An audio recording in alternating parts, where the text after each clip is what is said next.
Hiya, how's it going? This is a making of video for how I made my entry to the Westwood scoring competition. If you've not already seen the video, go watch the video, and then this will make a lot more sense. So if I've edited this right, you'll see me clicking around Ableton at the same time as talking this. This won't make a lot of sense if you're just looking at me. So the point of this is to look at the screen. So let's just dive in and I'll talk you through a few things. So I've used Ableton. I used Ableton for all of my music. And one of the things, if you've not used Ableton for video before, basically what you do is you create a new MIDI track. You create a new audio track. You import the movie file into it, and then you call it video and away you go. So over here in my thing, this is what they give you. So in the pack when you download it, you got all of these. So you got the movie itself. You got in that getting started, there's a PDF about what to do, and then there's another couple of folders with some pretty cool thumbnails that they did for the YouTube, which I've used on my entry for that, and also in the social media assets there's some pics which you'll see on my Instagram. So this is my entry. It's pretty simple. I like simple. I've played in full-sized orchestras and 28 people brass bands, but at the minute I'm liking small and simple. So this has got what, 1, 2, 3, 4, 5, 6, 7, 8, 9 musical tracks. I'm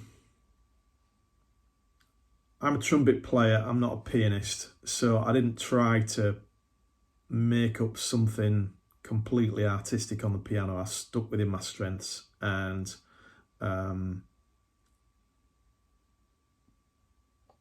didn't try to play the right hand on the piano. So the piano that's in here is what would be the left hand, and everything else makes up the difference. So the first thing I did was I went through watching the video start to finish and wrote down some pointers around which to base the music.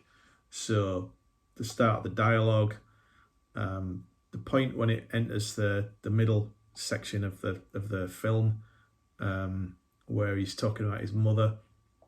I felt that needed to change key at that point to denote the more intense nature of it. So that's where it modulates to the minor key. And then it grows in intensity, peak intensity. And then as he gets to the doorway, I wanted a moment of silence and resume back to the original theme for the ending as his foot hits the floor. So it accentuates that. And then when he starts talking after he sat down at the piano, rising in intensity up towards the end. So I based it around all of that. And when I was watching the film, the first time I listened to it, I could hear the melody in my mind. So I wrote down, this is my very quick handwritten score for the tune. So you'll see at the top there, that's the melody that I wrote for me, which I played on the trumpet. Originally there was some drums in which I got rid of, and then there's the bass and the piano, and then the bottom part of it is the trumpet melody. So what I did first was I recorded the trumpet. And the first time I recorded the trumpet, it sounded awful. So I took a few days, did some practice, and came back to it. And then actually before that, the first time I played it, I just improvised, and it didn't sound very good, so I went back to the composing part of it. So I recorded it in a number of sections. Basically, the first part of it is repeated. So I recorded this first section, and then that's repeated there. And then this next section, that's all one piece. And then from the point at which he enters the door until he's halfway through speaking or just about to finish speaking, there's no trumpet. And then I recorded the end part, which is a variation of what you've heard earlier on in the tune. After I'd done the trumpet, then I went for the bass. And originally I had a stand-up bass from Spitfire Symphony Orchestra. And that was in there. And then I used a Tuba, also from Symphony Orchestra. And so I'd started composing the first part of the tuba section. So played that, came up with another part for the middle piece, went back and repeated the same theme at the end.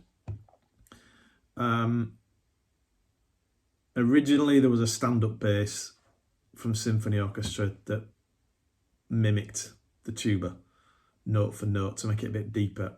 In the end I took that out because it didn't sound right. It didn't work at all. So what I've done is I've just doubled up on the tuba to make it a bit fatter. So the piano, it's a film about a piano, so it needs some piano in there. But like I say, I'm no pianist, so I haven't tried to make myself a fancy pianist. You know, I haven't tried to come up with something that would be 10% over what I'm capable of and end up sounding shit. So the piano that's in here is fairly basic, but the constant chords are meant to sort of appreciate and complement the fact that he's telling this story and he's looking for this piano and eventually he finds it. So it's like that plodding, you know, like always moving forward sort of feel, which is why it's lots of chords all the way through. And again, I've doubled that up to give it a bit of weight, so you could hear the piano in the final mix. I felt that it was missing something, so what I did was I took violin from Symphony Orchestra. It's violin using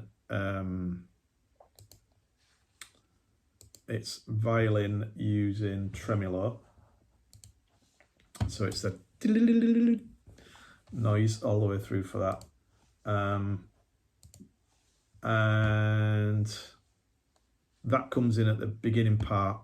It's not there in the middle part, but it comes in back towards the end, and I quite like how that just sort of accentuates the rest of the music.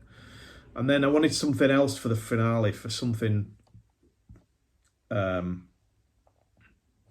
just something different to sort of for the climax of the whole thing. Now originally you can see here it says trumpet sample, so I've made a virtual instrument of my trumpet, which I'm still working on. It'll go on piano book at some point when I'm finished with it, but I listened to it and I played the notes and it didn't really sound right at all. I wanted something high and sort of floaty, so I went with Arctic Swells from Spitfire Labs by John Meyer. I haven't got your name to hand, John. I'm sorry, I apologise that, but John, who makes all of the labs, who makes Arctic Swells, and I think it sounds amazing. I doubled that up again to make it a bit fatter, and when it comes in at the end, when he sat down on the piano and he's like, you know, I've had enough, that's it, memento mori, you know, I'm going to start living my life how I want to live it. It's the big climax, so it needed something, and I think it works perfectly. And I put a bit of a delay on it, so when it gets to the end, the noise is keeping on going and floating out there when everything else has stopped, and then there's the last part of the trumpet just in there, sort of just really quiet, just on its own, finishing off as a little bit of a quirkiness at the end. And what I did, nothing massively fancy. I've got reverb and a bit of delay on everything. I like reverb, and a tiny bit of delay just adds in a little bit of extra dimension, I think. So I've got that on the trumpet, I've got it on the tuba, on the piano, the violin, and the Arctic swells. Yeah. So everything sounds just a bit rounder, a bit richer. I don't have any fancy, expensive reverb plugins, and I didn't use my outboard pedals. So this is just using Ableton's own reverb, which is good and I quite like. So I just went with it. The groups here are so it was easier for me to work on the volume. And you can see here that there's quite a lot of changes in the dynamics, and there's various ups and downs, and the tuba I had to work on quite a lot, because when I first played it back it sounded shit. It didn't sound how tubas sound. When a player plays a tuba, you know, it's boom, boom, boom, boom. I wanted that to come across, so I wanted it to sound like it would be an actual tuba player playing it, rather than it being obviously MIDI. And you know, look, it is obviously MIDI. You can tell a difference when an actual tuba player is recorded, but I don't have a tuba player, so I went with this as a compromise. The piano from Labs is soft piano, which is my default, and I think that's about it. And then what I did was I grouped everything in one group. And I brought, because originally the levels were completely wrong, and I went with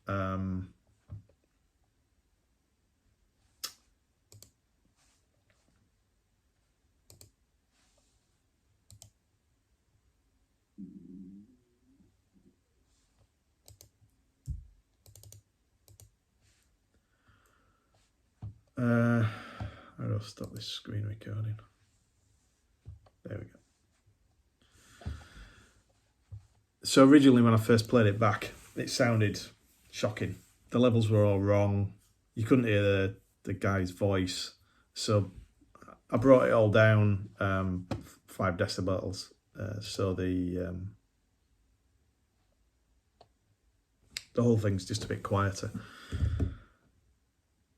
And I like the end result. I think it's pretty cool. I've no idea if I'm going to win. If I do win, then that's awesome. If I don't, then I had a great time making it. I always learn some stuff from doing these. Thanks to Brian at the QTube for introducing me and everybody else to this via his newsletter.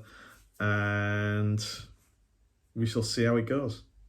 Go watch the video, and December the 7th is when the entries have got to be in. So I'm in early, and they'll announce the winner by Christmas. So thanks a lot. See you later.